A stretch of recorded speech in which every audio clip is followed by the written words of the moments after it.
I want to talk about something that hits close to home for anyone trying to build long-term wealth, because it represents the kind of volatility we usually do not account for in our spreadsheets.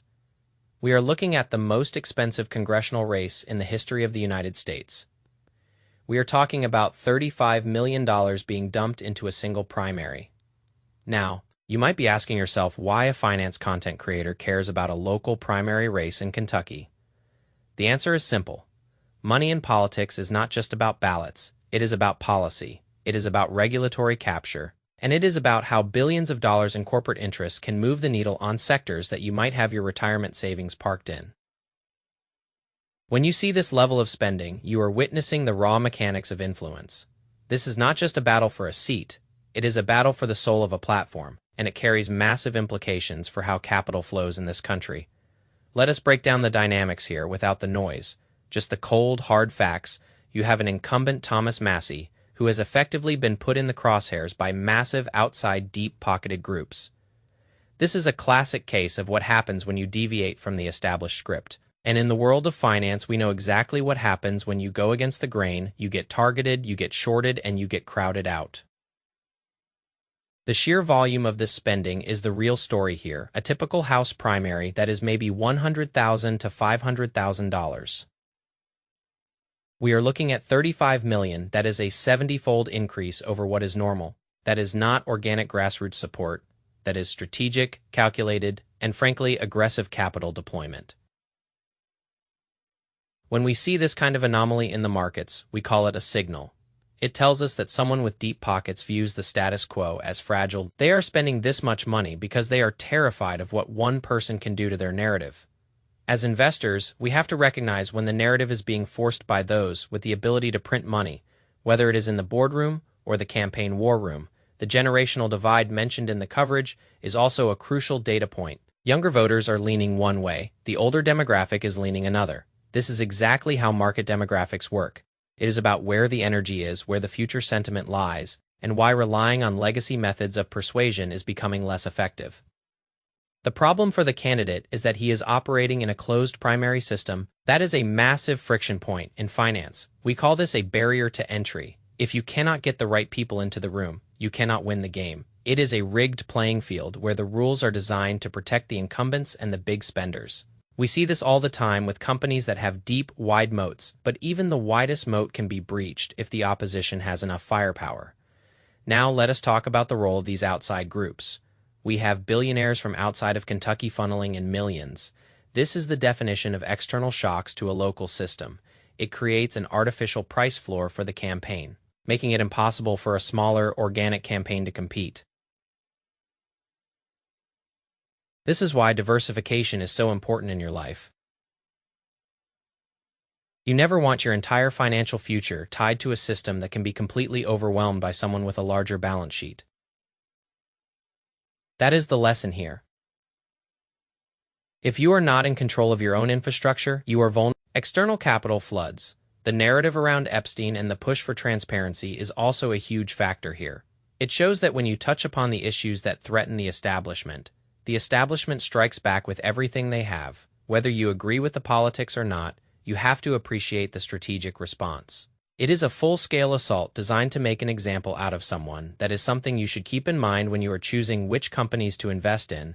Are you investing in companies that are disrupting the system?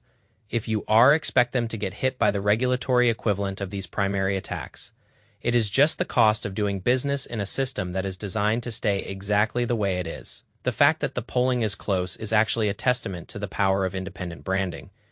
Even with $35 million against him, the incumbent is still fighting for the lead. That shows that people do value independence, even if they are being bombarded by record-breaking ad spends. In our personal portfolios, this is equivalent to the brand loyalty a company can build that keeps it alive during a market downturn. That is the kind of asset that does not show up on a balance sheet, but it is the most valuable thing you can own. It is the ability to survive the FUD, the fear, uncertainty, and doubt, and come out the other side. As for the broader implications, we are seeing the centralization of power continue to intensify. It is becoming harder and harder for any individual to operate outside of the party line. This is a warning sign for the health of the system at large, when everyone is forced to sign the same pledge to get the funding. You lose the diversity of thought that drives innovation and checks and balances. I want you to think about how this applies to your own investment thesis. Are you just following the crowd, or are you doing the work to find the exceptions, the outliers, the people who are actually willing to do something different? Because if you are just following the party line, you are going to get the same results as everyone else. And in today's economy, average is becoming increasingly dangerous. You need to be looking for the asymmetric opportunities, the ones where the risk is managed, but the potential for independent success is high. This whole race is a cautionary tale about the cost of standing alone. It is expensive, it is exhausting, and it is risky, but is it worth it? That is the question you have to ask yourself about your own life and your own money. Are you willing to pay the price for your own independence, or are you content to let someone else set the agenda? I think we all know the answer to that. You want to be the one in control. You want to be the one who doesn't fold when the pressure is turned up. And that is exactly what I am trying to help you do here. We are not just talking about money.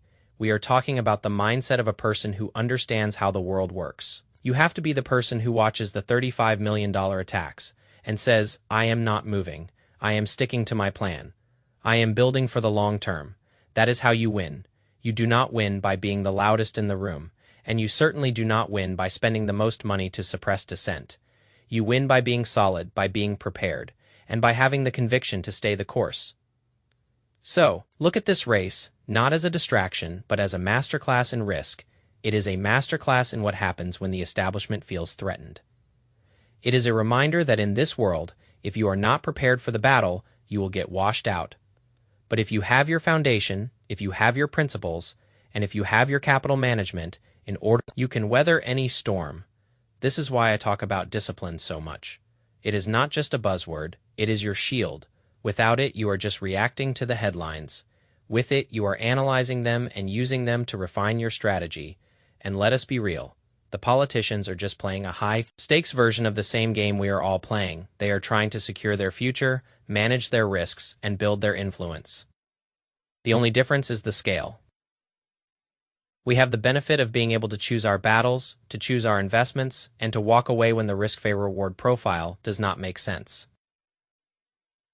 They, on the other hand, are often trapped by their own choices and the expectations of their donors. That is a trap you do not want to fall into. Stay agile, stay informed, and most importantly, stay independent. I am looking at the numbers coming out of this district, and it is a fascinating case study in electoral economics. When you have this much capital infusion, you literally change the culture of the district. You turn a local civic engagement into a nationalized, polarized, and high-octane war.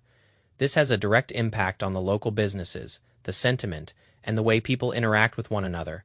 When you have that much money moving, it distorts reality. And that is exactly what it is designed to do. It is meant to make you feel like the world is ending if your candidate does not win.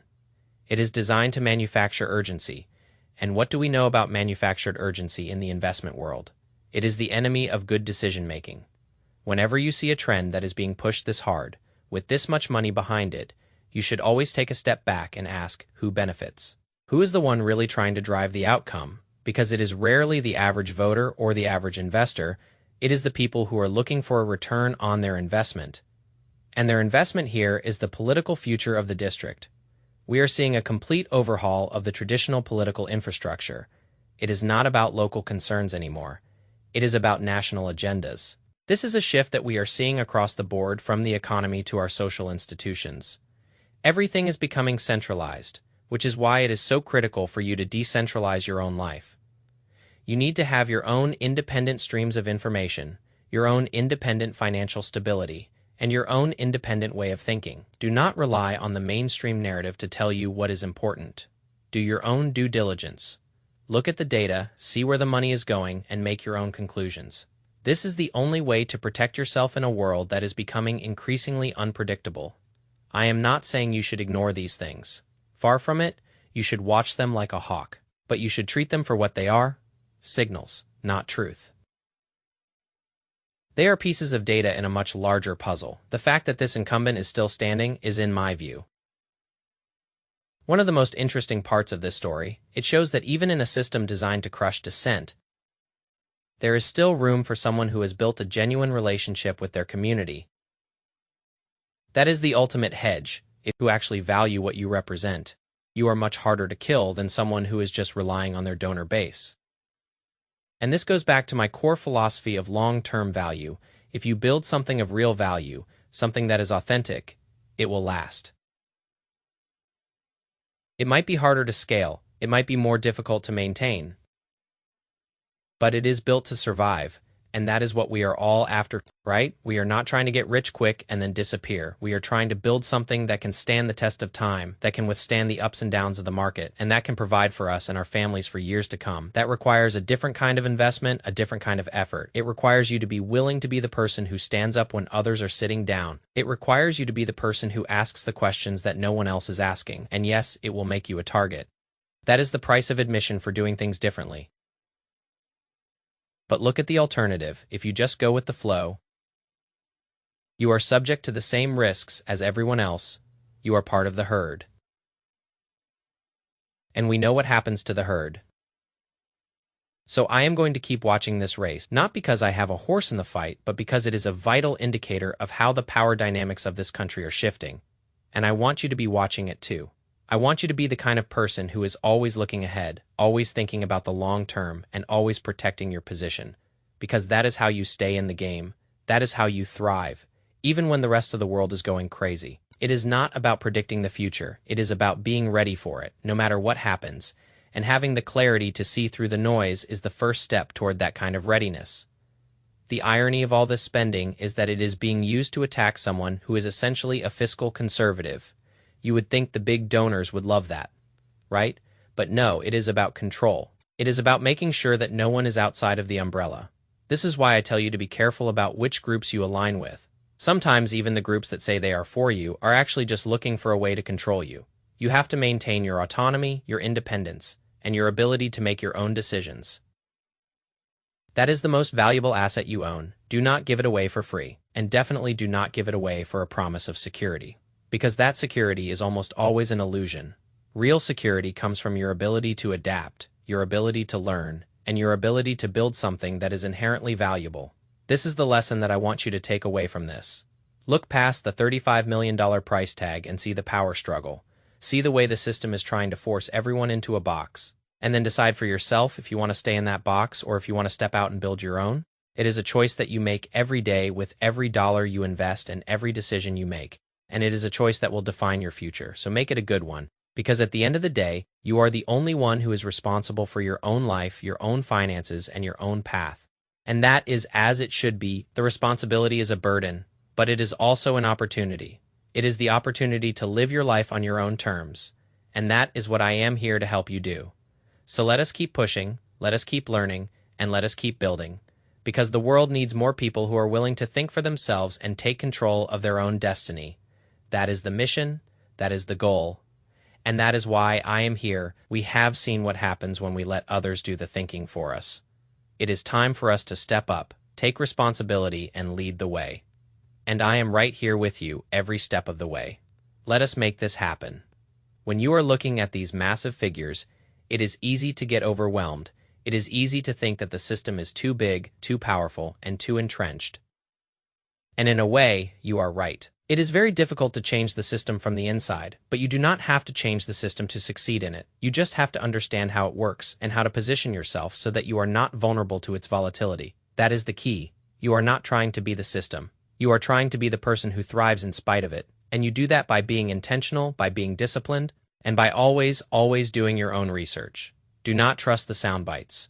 Do not trust the flashy headlines. Look at the numbers, look at the incentives, and look at the underlying reality. That is where the truth is. That is where the opportunity is. And that is where your success is going to come from. This is a long-term game. It is a game of endurance, of consistency, and of smart decision-making. And I am confident that if you stay focused, if you stay disciplined, and if you keep your eyes on the prize, you will be able to build the kind of financial future that you deserve. It will not be easy, but it will be worth it. And I will be here to guide you through the process, to help you make sense of the noise, and to help you keep your eyes on what really matters.